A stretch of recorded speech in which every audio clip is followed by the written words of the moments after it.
A cada dia que passa, a expectativa de vida aumenta. Estamos vivendo mais e melhor graças aos avanços da ciência e da medicina. Apesar dos benefícios da longevidade, estamos convivendo também com novos problemas sociais e doenças que não faziam parte de nossas vidas. Dentre as doenças, a osteoporose, uma doença óssea, tem merecido cada vez mais atenção por parte da área da saúde. Por isso, neste educativo, vamos entender a osteoporose, suas consequências e como prevenir esta doença, que, se não tratada, pode incapacitar e até levar à morte. Bem, a osteoporose continua sendo a mais frequente das doenças osteometabólicas. Ela se caracteriza por alterações na microarquitetura óssea e essas alterações acabam resultando na diminuição da qualidade e da quantidade do osso. Isso faz com que os ossos fiquem mais susceptíveis a fraturas, geralmente fraturas de pequeno impacto, de pequena energia, como, por exemplo, uma queda da própria altura. Essas fraturas são muito importantes porque elas, na realidade, acabam diminuindo tanto a qualidade de vida quanto a sobrevida. A osteoporose está aumentando na população idosa, tornando-se um sério problema de saúde pública. Sem dúvida, a osteoporose é um problema que vai se agravar cada vez mais, porque nós estamos vivendo cada vez mais, né? Nós estamos realmente atingindo os 80 anos, não é mais uma raridade como era muitos anos atrás. Atingir 80 anos hoje em dia é corriqueiro e certamente todas as pessoas que chegam aos 80 anos vão ter osteoporose, vão ter a fragilidade óssea maior. Então, a osteoporose é um problema já de saúde pública e vai ser ainda maior daqui a uns anos. Meu nome é Ermelinda, eu tenho osteoporose há 15 anos. Importante para entendermos a osteoporose é sabermos como funciona a nossa estrutura óssea e a importância do cálcio em nosso organismo. O osso se forma desde que nascemos e, em geral, atinge sua melhor performance entre 20 e 30 anos. E com o avançar da idade, começamos a perder massa óssea, que, se não tratada, pode causar a osteoporose. Bem, a osteoporose realmente trata-se de uma fragilização do tecido ósseo que ocorre não só em função da idade. Os últimos 15 anos trouxeram uma alteração extraordinária no conceito da osteoporose, nos mecanismos através dos quais ela se instala e, consequentemente, também em função das perspectivas terapêuticas. Na realidade, o osso se fragiliza na osteoporose porque existe um distúrbio de sinalização de função das principais células do tecido ósseo.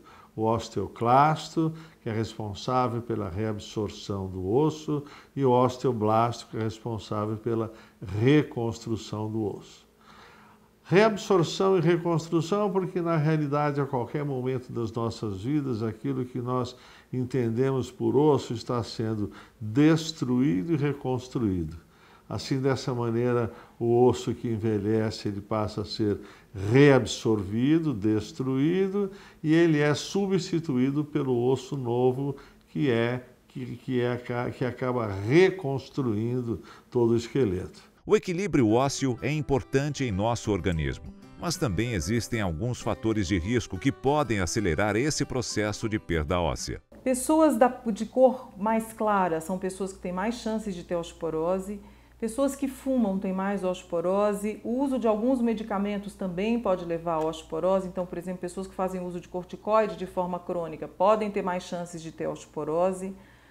Pessoas inativas, pessoas que ficaram acamadas durante um período muito longo, são pessoas que têm mais chances também de ter uma fragilidade maior do seu esqueleto. O excesso de bebida alcoólica também acaba levando não só a quedas maiores e com isso mais fraturas, mas acabam levando também a possibilidade de ter osteoporose. Vale então reforçar alguns fatores de risco para a doença. Fator genético hereditário, mulheres pós-menopausa, pessoas de cor clara, tabagismo, alcoolismo, baixa ingestão de cálcio, sedentarismo, uso de alguns medicamentos como corticoides, entre outros. Também existem outros grupos de risco que têm merecido mais atenção por parte dos médicos. Um grupo hoje em dia que nós temos que estar muito atentos para a osteoporose são os pacientes que fazem cirurgia bariátrica, cirurgia de emagrecimento. Por quê? Porque essas cirurgias, qualquer que seja a técnica, algumas técnicas, isso acontece mais, outras acontecem menos, mas acabam interferindo decisivamente na absorção de cálcio e vitamina D. Então, esses pacientes invariavelmente têm que ser suplementados numa quantidade muito maior do que a população normal. Apesar dos grupos de risco, a mulher continua sendo o principal alvo da doença, principalmente no período da pós-menopausa. A menopausa, o que caracteriza a menopausa é o término de função dos ovários, não é? Eu lembraria, acho que é importante lembrar, de que o ovário ele cumpre, quando está funcionando adequadamente, com duas funções básicas. A primeira função é de produzir os óvulos, para que as mulheres possam ovular e, se desejarem, possam engravidar. Mas junto com esse processo de ovulação, existe uma produção de hormônios. Ao entrar na menopausa, não produz mais as ovulações e também não produz mais os hormônios. Entre os hormônios, é importante que se registre de que os estrogênios, em particular um deles, que é o estradiol, que é o hormônio característico da mulher adulta, não é? Eles caem e, não havendo mais hormônios, há uma série de consequências no organismo da mulher. Em particular, a que nos interessa aqui é de que a falta dos estrogênios acelera sobremaneira a perda de massa óssea. A razão para a perda de massa óssea é a perda de proteção que os hormônios estrogênicos exercem sobre o capital ósseo, sobre a massa óssea dessas mulheres. Então, deficiência estrogênica, menopausa, é importantíssimo para essa perda de massa óssea, independente da idade em que acontece a menopausa. Se por alguma razão a mulher tiver uma menopausa prematura, não na idade oportuna, nos seus 48, 50 anos de idade, mas, por exemplo, aos 25 anos de idade, existem mulheres que fazem menopausa aos 25 anos de idade, e essas mulheres começam já a perda óssea aos 25 anos de idade. Importante saber que homens também podem ser acometidos pela doença. A doença também pode acometer os homens, não é? No passado, a atenção era quase que exclusivamente dada às mulheres, mas nós sabemos que os homens também têm risco para a osteoporose. A osteoporose nos homens faz um pouquinho adiante daquela observada nas mulheres. O risco do homem ele é menor, entretanto, não há por que negligenciar o acompanhamento dos homens, especialmente aqueles de maior risco para a osteoporose, porque certamente, se deixarem eles evoluir na sua própria sorte, vão ser acometidos pelas fraturas de fragilidade, pelas fraturas osteoporóticas. A principal complicação na osteoporose são as fraturas, que além de poder incapacitar o paciente, pode levar à morte. As principais fraturas decorrentes da osteoporose são as fraturas de coluna, as fraturas do quadril e as fraturas do punho. A fratura do punho costuma acontecer quando a mulher tem por volta de 50 anos de idade, ela cai, na hora que ela cai ela apoia a mão no chão e nesse momento ela tem a fratura de punho. As fraturas de quadril acontecem em pessoas um pouco mais idosas, em geral porque o indivíduo desaba sobre o seu próprio quadril.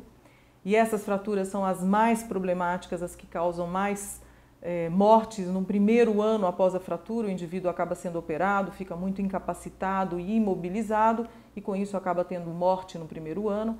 E as fraturas de coluna, que a gente achava que não eram tão graves, elas são extremamente graves. Além delas levarem a uma cifose, que é aquela corcunda das mulheres, também se viu que existe uma associação de morte com essas fraturas de coluna desses indivíduos.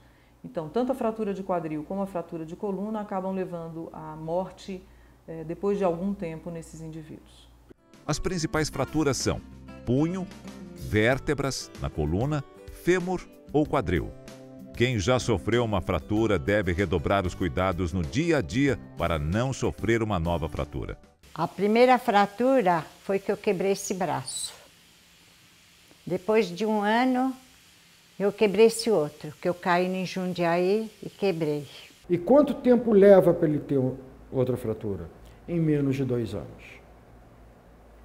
Então, hoje em dia, você dá uma importância muito grande, também, ou cada vez maior, à chamada prevenção secundária, que é você focar naqueles pacientes que já tiveram fraturas.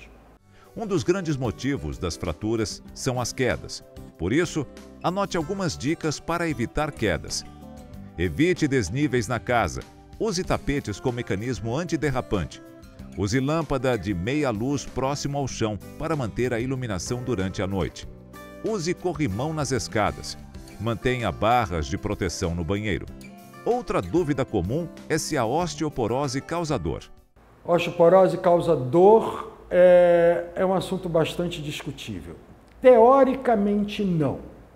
Teoricamente, a dor da osteoporose é a dor da fratura.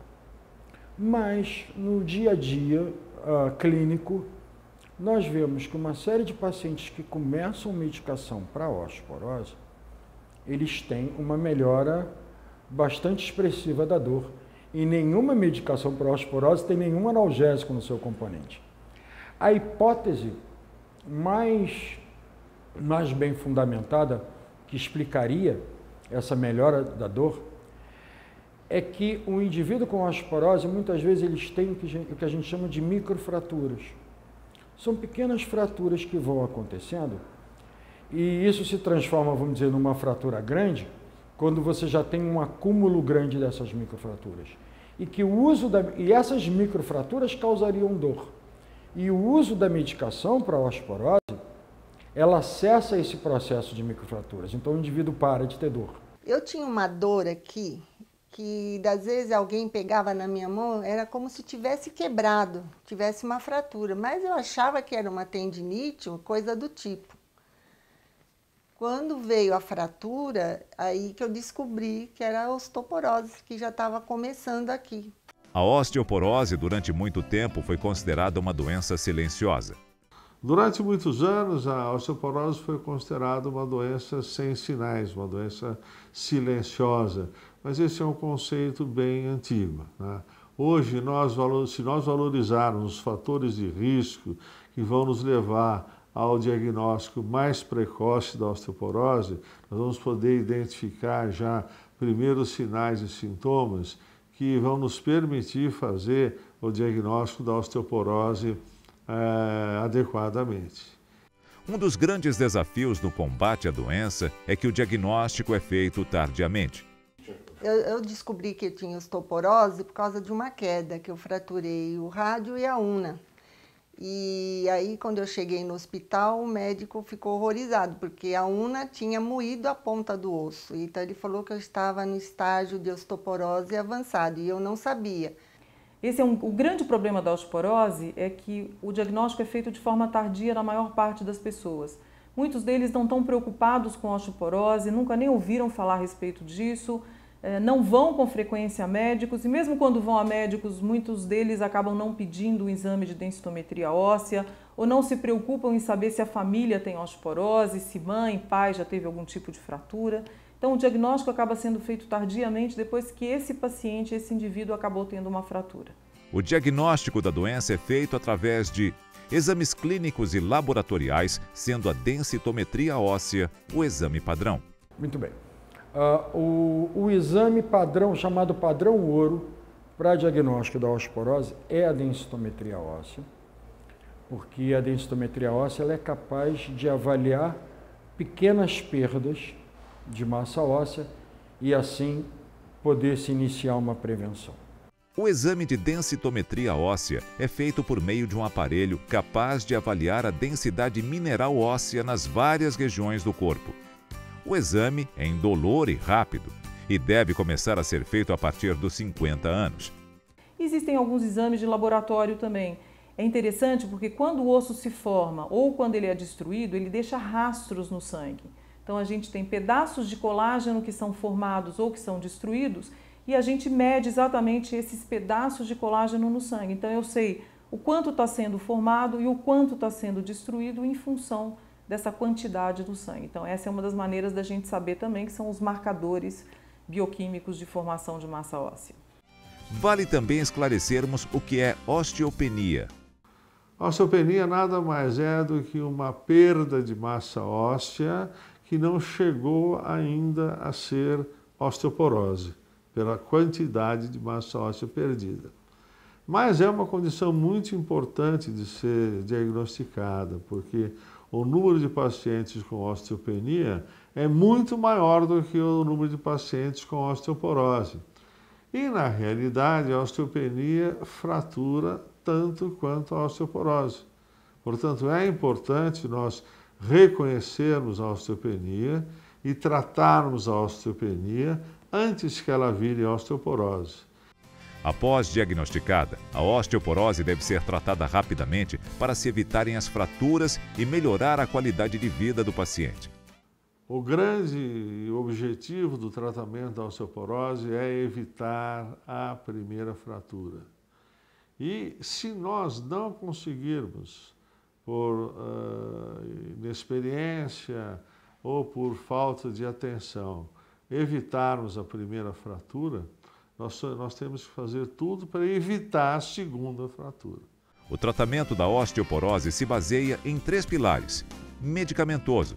A gente tem alguns medicamentos e a gente pode dividir os medicamentos em 2 classes. Aqueles que atuam formando mais osso, formando mais massa óssea, e aqueles que atuam impedindo a retirada do osso velho.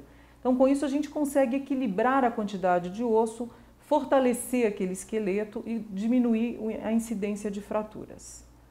Então, hoje em dia, os medicamentos mais usados no Brasil e no mundo são os bisfosfonatos. São remédios que a gente pode usar tanto oral quanto endovenoso para bloquear essa perda de cálcio pelo osso.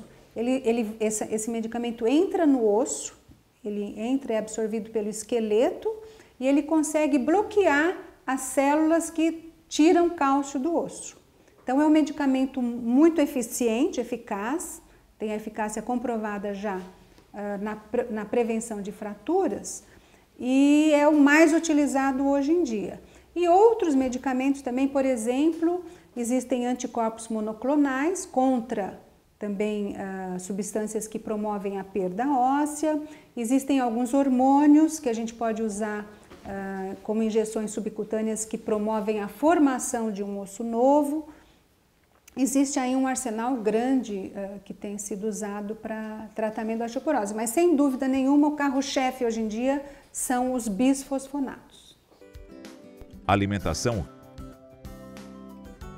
Por outro lado, a alimentação é muito importante, a alimentação adequada. Todos nós perdemos diariamente 1 grama de cálcio por dia. Ao cabo de 10 anos, se nós não repusermos esse 1 grama de cálcio por dia, nós vamos apresentar uma osteoporose já diagnosticada radiologicamente. Daí a necessidade da suplementação de cálcio. Nós temos que ingerir, através da dieta, 1 grama de cálcio por dia, pelo menos. Isto pode significar o quê? 3 copos de 300 ml de leite desnatado por dia. Ou 1 iogurte por dia, 1 iogurte e meio por dia. Ou folhas verdes, verdes escuras. Ou 6 nabos por dia. Ou uma sardinha aliás, 2 sardinhas com espinha e tudo, sabe, né?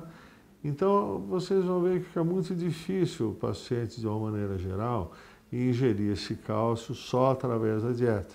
Então, a necessidade de nós suplementarmos com pastilhas de cálcio, ou carbonato de cálcio, ou citrato de cálcio, ou fosfato tribásico de cálcio, que são as 3 principais formulações, pelo menos 500 miligramas por dia, mais o que o paciente puder ingerir de dieta. Anote alguns alimentos que contêm cálcio e devem fazer parte da dieta no tratamento da osteoporose: leite e derivados do leite, iogurte, queijos, vegetais de folhas verdes e escuras, como brócolis, couve, espinafre, agrião, frutas, como laranja e figo, aves, peixes e frutos do mar, além de cereais, aveia, arroz integral, pão integral, entre outras fontes. Outro fator aliado importante no tratamento da osteoporose é a vitamina D, encontrada no sol. Vitamina D. Vitamina D, hoje em dia, especula-se uma série de funções, uma série de benefícios para a vitamina D, mas em relação à parte óssea já é bem conhecida. Falando em termos assim mais simples, a vitamina D é responsável por fixar o cálcio nos ossos. Por exemplo, quando você toma um copo de leite, que tem 500 miligramas de cálcio, uma parte desses 500 miligramas deverá se fixar no osso. Quem é responsável por essa fixação é a vitamina D. Vitamina D, a grande ativação da vitamina D é através do sol, que essa vitamina D ela está na nossa pele, só que ela está inerte, e aí ela é ativada pelo sol. Só que ela, para ser ativada pelo sol, não pode estar usando protetor solar, porque ele bloqueia. E aí me perguntam se tem a guerra com os dermatologistas, que eles mandam usar protetor solar. Tem que usar protetor solar sim, para não ter câncer de pele, mas existe uma janela de horário, que é aquele solzinho da manhã, que você pode aproveitar sem protetor solar, podendo ativar a vitamina D. Muitas vezes no idoso, pela característica da própria pele do idoso, que é uma pele mais enrugada, essa pele torna-se incapaz de metabolizar a vitamina D. Ao contrário do cálcio, que você encontra generosamente em diversos tipos de alimentos, principalmente leite e derivados, na vitamina D ocorre diferente. Muitos alimentos têm vitamina D, mas em quantidades muito pequenas. Então você seria obrigado a ingerir grande quantidade de comida para suprir as necessidades de vitamina D, o que acaba sendo inviável. Por exemplo, carne tem vitamina D. Se você depender de carne para suprir a quantidade de vitamina D, são 25 bifes por dia. Aí você vai ter a briga com o dermatologista, vai ter a briga com o cardiologista também. Então você invariavelmente suplementa, e hoje em dia tem diversas formas de suplementação de vitamina D. Atenção, não se esqueça. Procure tomar sol no começo da manhã, entre as 7 e as 9 horas, ou no final da tarde, após as 16 horas. Exercícios físicos. Medida importante, tanto no tratamento como na prevenção da osteoporose. Eles ajudam a fixar o cálcio nos ossos, que ficam mais fortes, e também fortalecem a musculatura. Olha, exercício físico é fundamental para manter o osso. O osso ele fica forte à medida que ele é solicitado. Então, se ele não tiver, se a pessoa ficar sentada o dia inteiro ou deitada, esse osso é completamente reabsorvido, ele vai sendo reabsorvido e o paciente vai ficando com ossos cada vez mais fracos. Então, o sedentarismo é péssimo para o osso. Ao passo que a atividade física, o exercício, a brincadeira na criança, o esporte no adulto, ou mesmo a atividade física do idoso, dirigida ao idoso, faz parte da prevenção e do tratamento da osteoporose. Então, todo o tratamento para osteoporose inclui uma orientação de atividade física, que pode começar com uma caminhada, por exemplo, mas é claro que se puder fazer alguma coisa tipo musculação, exercício que a gente chama de resistência, onde o músculo acaba forçando o osso e faz com que esse osso vai ficando mais forte com o passar do tempo. A adesão ao tratamento deve ser levada a sério pelo paciente. Não mude ou pare seu tratamento sem falar com seu médico. Eu comecei a ir ao médico, tomava o remédio, fazia mal para o estômago, parava, procurava outra medicação, aí desisti, porque eu achava que ia fazer mal. Olha, os estudos mostram que menos de metade dos pacientes conseguem completar o primeiro ano de tratamento. Então, realmente, a aderência é muito baixa. Por ser uma doença crônica e até por ser assintomática, o paciente não sente nada. Ele acaba abandonando o tratamento. Então, é importante que o médico, ou que a enfermeira, que exista aí um grupo de apoio para que o paciente persista no tratamento, porque o resultado, a prevenção da fratura só vai acontecer se ele tomar os remédios direitinho. A osteoporose acomete a pessoa na fase idosa da vida, mas é uma doença que pode e deve ser prevenida na infância. Sim, o primeiro indivíduo responsável pela prevenção da osteoporose é o pediatra. Porque é na infância e na adolescência que nós vamos fazer o nosso pico de massa óssea. É a poupança que nós vamos ter para gastar quando formos mais idosos. E uma alimentação adequada, uma atividade física adequada na infância e na adolescência são os fatores mais importantes para maximizar esse pico de massa óssea. Se você quiser saber mais sobre osteoporose, converse com o seu médico ou procure um serviço de saúde perto de você. mas já anote algumas dicas.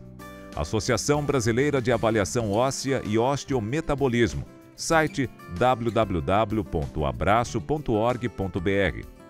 Programa de Prevenção a Refraturas, site www.preverrefrate.org. Instituto de Ortopedia e Traumatologia do Hospital das Clínicas da Faculdade de Medicina da Universidade de São Paulo, site www.iothcfmusp.com.br. Universidade Federal de São Paulo, site www.unifesp.br. Viver mais com qualidade de vida é um desejo de todos nós. Por isso, tenha hábitos saudáveis, faça exames preventivos e siga a orientação médica. Assim, você irá aproveitar melhor todas as fases de sua vida.